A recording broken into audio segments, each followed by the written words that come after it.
C'est un dossier où le gouvernement marche sur des œufs. Les ZFE, les zones à faible émission, l'exécutif pourrait assouplir le dispositif. Alors, le rapport sera remis aujourd'hui en main propre au ministre de la Transition écologique Christophe Béchu, fruit d'une longue concertation entamée à l'automne.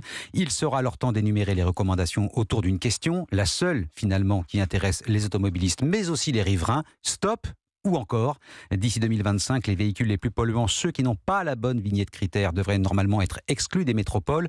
Une large majorité de Français est contre ce dispositif. Où en est-on d'ailleurs en matière de réglementation, Louise Salé ?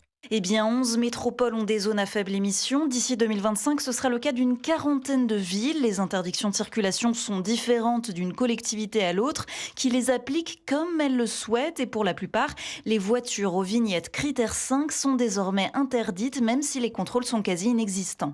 Anne-Marie Jean est vice-présidente de la métropole de Strasbourg. Ce sont les polices municipales qui peuvent contrôler. Mais c'est un peu théorique que de dire ça, parce que les polices municipales, elles sont pas bien nombreuses. Et elles ont beaucoup d'autres choses à faire que de contrôler des véhicules. Le fait qu'il y ait des contrôles automatiques, ce qui est quand même l'idéal, ça n'est aujourd'hui pas possible. L'État l'avait annoncé au départ pour début 2022. Depuis, l'échéance a été régulièrement retardée. Là, on nous parle du deuxième semestre 2024. Dans le Grand Paris, plus en avance, les véhicules critère 4 sont déjà bannis et l'interdiction des critères 3 aurait même dû entrer en vigueur ce mois-ci, mais elle a été repoussée.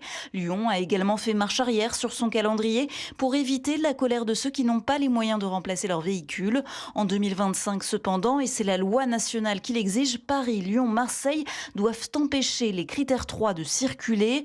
Pour chacune d'entre elles, cela représente un tiers du parc automobile envoyé à la casse. Explication Louise Salé.